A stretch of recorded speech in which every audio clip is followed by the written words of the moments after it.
My life has no purpose, no aim, no direction. And yet I'm happy. I can't figure it out. What am I doing right?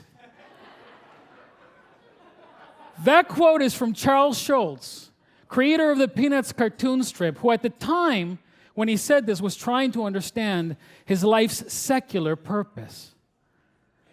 But let me ask you, do you believe that your life has a purpose?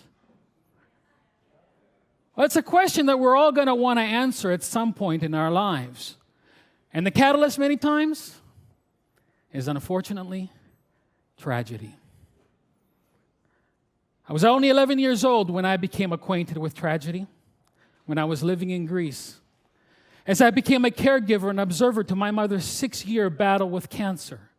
Her Rocky Balboa-like spirit never gave up until the very last moments, when death took her from my arms at the age of 49.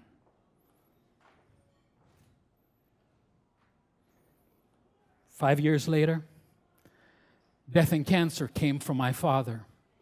But he went down during the first round because he died within 2 months of diagnosis. He was 59. And at 22, I was all alone in this world. Or so I thought.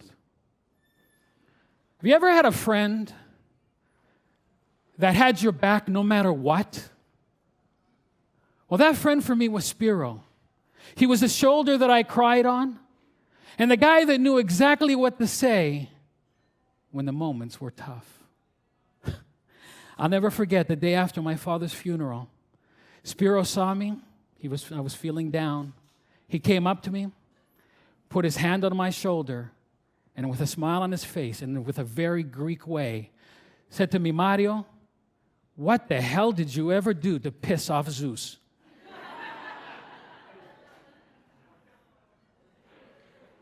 That was Spiro. Only thing, Spiro would be dead 4 weeks later. Killed in a car accident along with his younger brother. And when I found out the news, it was like a bullet went through my heart.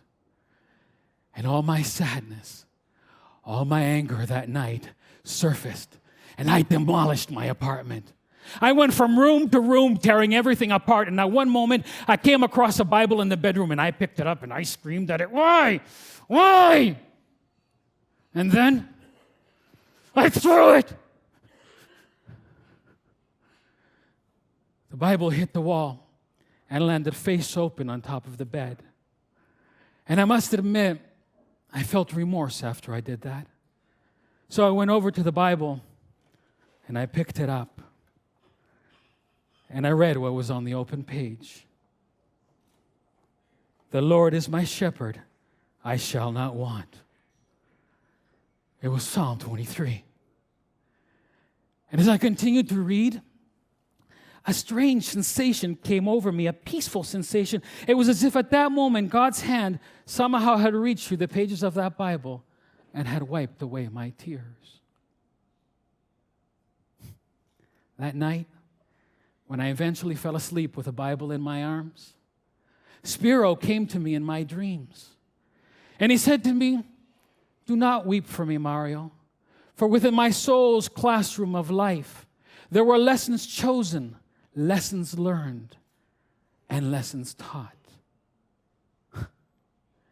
Have you ever had an aha moment come to you in your dreams?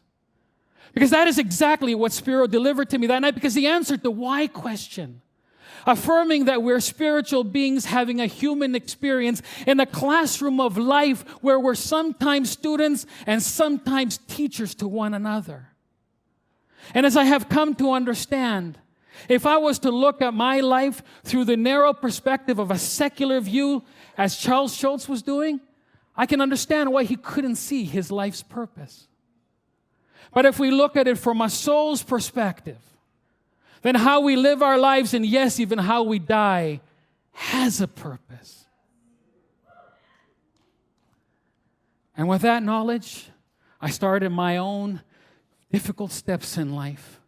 And as I was doing that, I started to hear my own soul's voice. Some people call that passion. And that voice turned my gaze up towards the heavens. As I started my career first in the high-tech and aerospace industries, and then when I started my own company, working with Orthodox churches, doing the interior work for them all over North America. But more miraculously than that, I also married an angel. And it was her light, Alex's light, that came into my life and took away my darkness. Because you see, it doesn't matter how dark things get, how difficult the lessons are. There's always light, always light. So now, as I stand before you today, let me give you the one secret that all Greeks know and that Charles Schulz did not figure out. Never, ever piss off Zeus.